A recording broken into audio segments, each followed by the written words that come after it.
ಏನಪ್ಪ ಅಂತಂದರೆ ರಾಜ್ಯ ಘಟಕಕ್ಕೆ ಜಮೆ ಆಗಬೇಕಾಗಿ ಹಣ ಉಳಿದಿರ್ತದೆ ದುಡ್ಡು, ಅದು ಮತ್ತೆ ಖರ್ಚಾಗದ ಉಳಿದ ಆ ದುಡ್ಡು ಜಮಾ ಆಗದಿದ್ದರೆ 10 ತಿಂಗಳೊಳಗೆ ಜಮಾ ಮಾಡಿಸ್ಬೋದು ಹೇಳುವಂಥದ್ದು.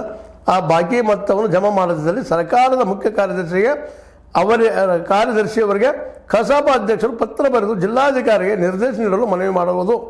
ಬಳಿಕ 3 ತಿಂಗಳಲ್ಲಿ ಜಮಾ ಆಗದಿದ್ದರೆ ಸಮ್ಮೇಳನದ ಸಂದರ್ಭದಲ್ಲಿ ಕಾರ್ಯನಿರ್ವಹಿಸಿದ ಮತ್ತು ಸಮ್ಮೇಳನದ ಬಳಿಕ ಹೊಸದಾಗಿ ವರ್ಗಾವಣೆಯಾಗಿ ಬಂದ ಜಿಲ್ಲಾಧಿಕಾರಿ ವಿರುದ್ಧ ನ್ಯಾಯಾಲಯದಲ್ಲಿ ತಾವೇ ಹೂಡುವ ಬಗ್ಗೆಯೂ ತಿದ್ದುಪಡಿಯಲ್ಲಿ ಸೇರ್ಪಡೆ ಮಾಡಲಾಗಿದೆ.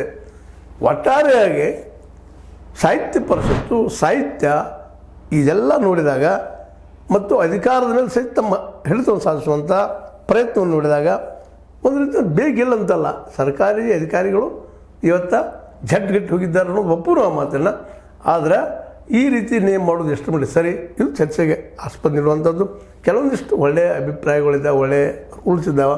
ಯಾಕಂದರೆ ಈ ಒಂದು ಸಾಹಿತ್ಯಗಳ ಕೆಲಸದಿಂದಾಗ ವಿಶೇಷವಾಗಿ ಸರ್ಕಾರ ನಿರ್ಲಕ್ಷ್ಯ ವಹಿಸುವುದನ್ನು ನಾವು ನೋಡ್ತಾ ಬಂದಿದ್ದೀವಿ.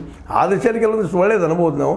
ಬಟ್ ಒಟ್ಟಾರೆಯಾಗಿ ಇಡೀ ವ್ಯವಸ್ಥೆಯನ್ನು ತಮ್ಮ ಹಿಡಿದಕ್ಕೆ ತೆಗೆದುಕೊಳ್ಳುವಂಥ ಒಬ್ಬ ಅಧ್ಯಕ್ಷರೇ ಪೂರ್ಣ ಅಧಿಕಾರ ಕೊಡುವಂಥ ಕೆಲಸ ಮಾಡ್ತಾ ಇರೋದು ನೋಡಿದಾಗ ನಿಶ್ಚಿತವಾಗಿಯೂ ಇದು ಸರಿನಾ ಅನ್ನುವಂಥ ಪ್ರಶ್ನೆಯನ್ನು ಸಾಹಿತಿಗಳು ಕೇಳಬೇಕು ಇದನ್ನು. ಯಾಕೆಂದ್ರೆ ಇದೆಲ್ಲ ನಡೆದು ಸಾಹಿತಿಗಳ ಮೇಲೆ, ಸಾಹಿತಿಗಳ ಬೆಂಬಲಿಗರ ಮೇಲೆ ಅನ್ನುವಂಥದ್ದು ಇಲ್ಲಿ ನಾವು ಕಂಡು ಬರ್ತಾಯಿದೆ. ಇದು ಈ ಬದಲಾವಣೆಗಳು ಯೋಗ್ಯನಾ ಸರಿನಾ?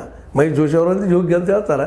ಬಟ್ ಉಳಿದವರು ಇದಕ್ಕೆ ಪ್ರತಿಕ್ರಿಯೆ ಏನು ಅನ್ನೋದನ್ನು ಹೇಳೋದ್ರ ಜೊತೆಗೆ 27ರಂದು ಹಾಜರಾಗಿ ತಮ್ಮ ವಿಚಾರಗಳನ್ನು ತಿಳಿಸ, ಇದು ಸರ್ವಾಧಿಕಾರತ್ವಕ್ಕೆ ಎಡೆ ಆಗದಂತೆ ಅಥವಾ ಈ ಒಂದು ಅಧಿಕಾರಗಳು ಎಲ್ಲ ಪೂರ್ಣ ಪ್ರಮಾಣದಲ್ಲಿ ಒಬ್ಬ ಡಿಕ್ಟೇಟರನ್ನು ತಯಾರು ಮಾಡದಂತೆ ನೋಡುವ ಕೆಲಸ ಸಾಹಿತಿಗಳದು.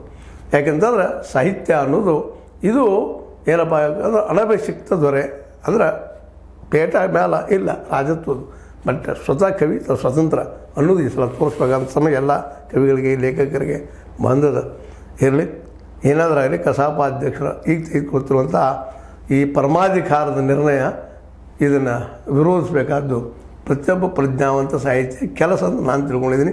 ವಿರೋಧಿಸು ಅಷ್ಟೇ ಅಲ್ಲ, ಸರಿ ಇದ್ರ ಒಪ್ಪುವಂಥದ್ದು, ಸರಿ ಇಲ್ಲದೆ ಹೋದ್ರೆ ಬಿಡುವಂಥ ಕೆಲಸನೂ ಅವ್ರದ್ದು ಅಂತ ಹೇಳ್ತಾ ನನಗನ್ನಿಸಿ ಕೆಲವು ಮಾತಾಡ್ತಾ ಇದ್ದೀನಿ. ಲೈಕ್ ಮಾಡಿ, ಶೇರ್ ಮಾಡಿ, ಕಾಮೆಂಟ್ ಮಾಡೋ ಜೊತೆಗೆ ಸಬ್ಸ್ಕ್ರೈಬ್ ಆಗೋದು ನಿಲ್ಲಿಸ್ಲಿಕ್ಕೆ ಹೋಗ್ಬೇಡ್ರಿ. S16 ನ್ಯೂಸ್ ಅರ್ಥಾತ್ ಚಿತ್ತಾರವಿದು ಸತ್ಯದ ಕೈಗೆ ನಡಿ. ವಂದನೆಗಳು.